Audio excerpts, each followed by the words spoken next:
out by Dr. Dre and Sure Thing. Alright, enough of that garbage. Let's focus on the real.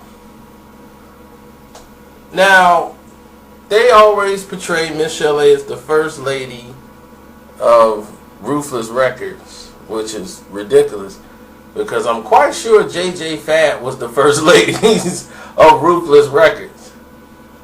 And for those who don't understand what was going on, or you just recently started hearing about j.j.fad, j.j.fad was TLC. They were TLC before TLC, except that they didn't do R&B, they rap. And they came from Rialto. Not known for their hip-hop ways, but they were serious about rapping. And they used to tell Arabian Prince, like, give us a shot. We want to get on. And see, Arabian Prince, and when they have the world-class Wrecking Crew with Lonzo, and, all of them guys together, they used to do, LA was the king of the breaking scenes, back in the movie Breaking and all those beats. Breaking was still, heavy in the 80s on the West Coast. And the Chicago house music is what replaced actual bands. My uncles all had a musical group. Like a lot of people, if your uncles are in their 50s and 60s, they probably had a group when they were in school, a band that all of them played. They had a guy that could play the drums, the musician, everything. Back then music was taught and promoted in the schools. That's dead today. So you had a lot of talented guys in there forming their own groups and singing. And clubs and stuff would hire bands to charge them, pay them like, hey, you come perform and do these cover songs or whatever. And you guys do your own steps and all that. And, we'd pay you money for that. And that used to be the thing. So my uncles and them, they had the jobs, and then on the weekends or something, they have a gig where they go out and perform and sing and do these shows. Same thing with j.j.fad. Now, j.j.fad would go ahead and not only perform and do shows, they were doing just rap, like dancing and hip-hop. But what happened is the turn of the music generation as far as people were starting to hire DJs. And as the black crowd didn't want to hear live bands anymore, there's an old saying that goes, blacks like to entertain, whites like to be entertained. And they had to gravitate their music more to the whites, and white people loved it. They will pay to see you perform. Where blacks, the majority of them don't. They want to be the entertainer. They want to entertain. So the DJ replaced, plus he was a lot cheaper than having to worry about a band, all the members, setting up equipment. DJ come in, set up his booth, boom, he can go. And the people love this new energy music called house music in Chicago. It was basically called house, but it was just breaking music, basically sped up real fast, and it was the same thing. So now you have a disco rhythm to it, and in LA, Arabian Prince was good at producing those type of songs. And then he had a song out called, what was that, Another Hoe. And Supersonic was the one that backed it. But they didn't know Another Hoe was just, that was the A-side record, but nobody really gravitated to that. They thought like, okay, this is going to be it. They going to put this on. And they had too many people in the group. They had like 4 or 5 people in the group. You had MCJB, Sassy C, Baby D, OG Rocker, Crazy J, you know, and they had Lady Anna and all of them. They eventually they faded out. So the group, let me see, because I know they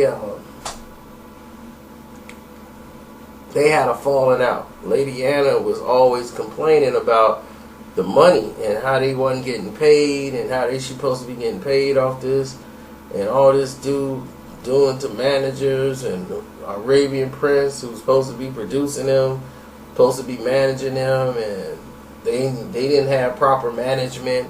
So Jerry Heller got involved and helped facilitate their deal. Cause see, they was with Atlantic, the ACO, through the imprint label, and ACO liked these girls, but they had a record deal with michel'le, and that's what they did. And what they did was acquire michel'le. That's what Ruthless Record did, and they bought 2 imprints. And they was like, dude, you bought 2 like little imprints? Like, what is this doing just to get to this? Like, what do they want?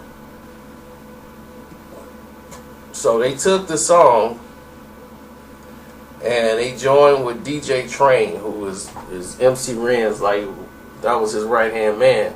And DJ Train and them got together and they redid Supersonic. Cause that was the song people was like, hey, I like that, Supersonic. It was high energy, high pitch, hip hop. People loved it. They flipped over the song. Supersonic. Boom, boom, boom, boom. Supersonic. It was high energy and all the high energy dances you could think of. That song was in demand. And at that time, it was MC Hammer and j.j.fad, but j.j.fad was first.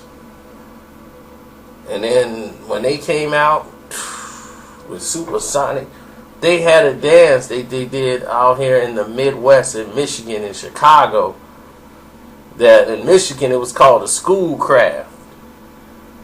And the Running Man, when the footwork and all that stuff was done to Supersonic, because it was fast. So you could do the Running Man to Supersonic, and then the footwork. And my cousin Keisha them used to be killing it.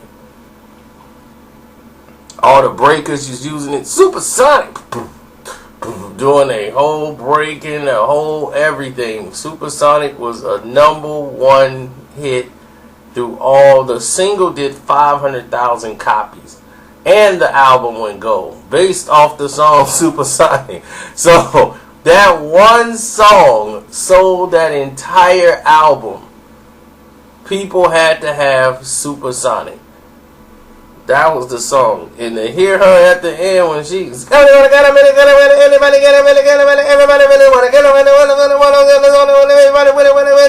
yeah, that's it. When you hear that last verse, everybody was losing it. Like, man, j.j.fad. And what happened was Dre got lazy. He didn't want to work. He didn't want to do the album. He didn't want to work on j.j.fad no more. Because N.W.A. blew up after that. Dre had all this intention. Dre did a remix for the song. And it really, basically, Eazy-E opened up a bank account based off that album. He had never had a bank account until then. But that album helped him open up a bank account and get the things rolling for Ruthless Records. Why j.j.fad wasn't mentioned, I have no idea. Because the group, when Sassy C came along and joined the group, that was it. You know, so it was Baby D, who was 15 years old at the time, and MCJB. And then they got Sassy C, that was it. And then with Arabian Prince as the producer, they was doing alright. And Prince always, you know, he was always into that house stuff. So even on Straight Outta Compton album, that's why you got that I Wanna Dance. That one song from Arabian Prince on that. They was like, look, Prince, This is not the World Class Wrecking Crew. Everybody who likes Straight Outta Compton gets to that, like, yeah, man, that dance song, I just can't go with that. But there's some people that's in the Midwest, they love that song because they remember when they was breakdancing. You know, that was it. House music. This was the new fad, j.j.fad. And what did that JJ stands for? It was like Juanita, Juana, Fatima, Anna, and Deanna.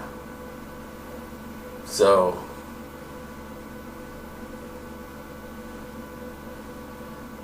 once the members of the group fell out, it came to, we're just jamming fresh and deaf. Everybody's like, what? Okay, whatever. Supersonic. Supersonic. So Supersonic, they were able to tour with MC Hammer, N.W.A, and then they came out because Dre was going through his thing, or he didn't want to do no work. Man, I don't want to do that no more. I'm working on some new stuff.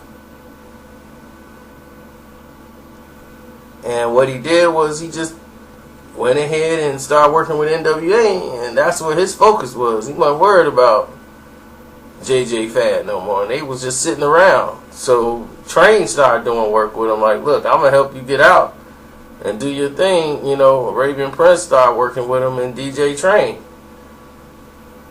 And then they had Yella and Prince, like, man, let's get j.j.fad out. So they came out with not just a fad. You know, so H.W.A, N.W.A, I mean, and you know, j.j.fad, those were the originals. You know, like michel'le, she came along before the album came out too, but this would launch the label when they already had a studio before she came around. They like, she was on the World Class Wrecking Crew song. Yeah, she was, but she wasn't the first lady of Ruthless Records. She was working, she did that one little song with them. So I think j.j.fad was before her time. Might not be, might be, or whatever, but I think j.j.fad was first. She might have had that one little verse she did, but other than that, she was just an errand girl bringing food, taking people's orders. And they just let her come on there and sing that one little hook, and you ain't hear nothing from her for a while. And then she was Dre's little side piece.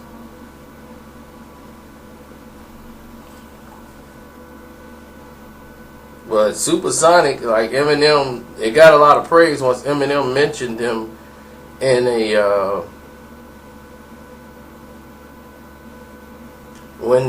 mentioned him on Rap God.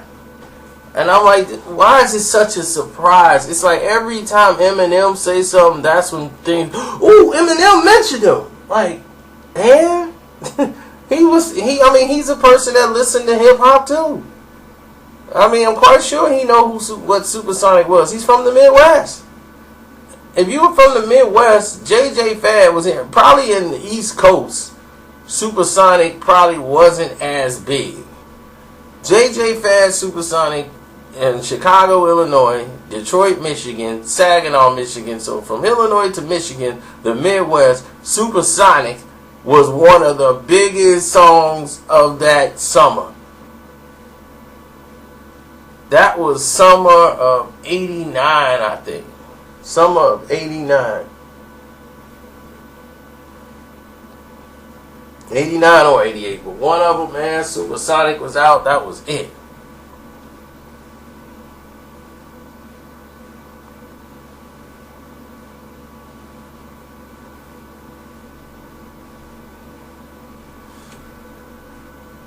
So that was it, because in '94, that album, not just a fad. I had that album too, and it sucked.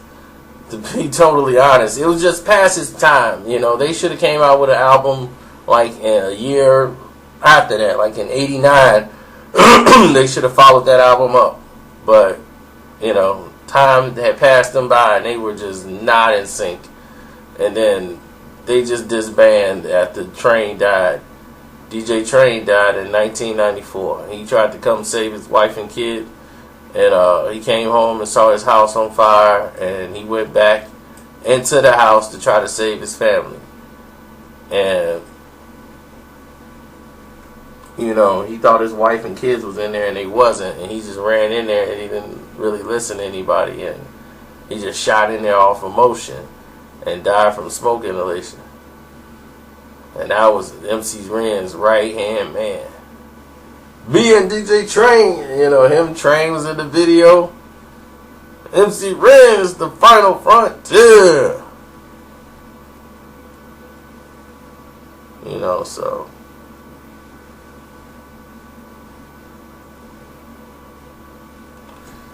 that was sad.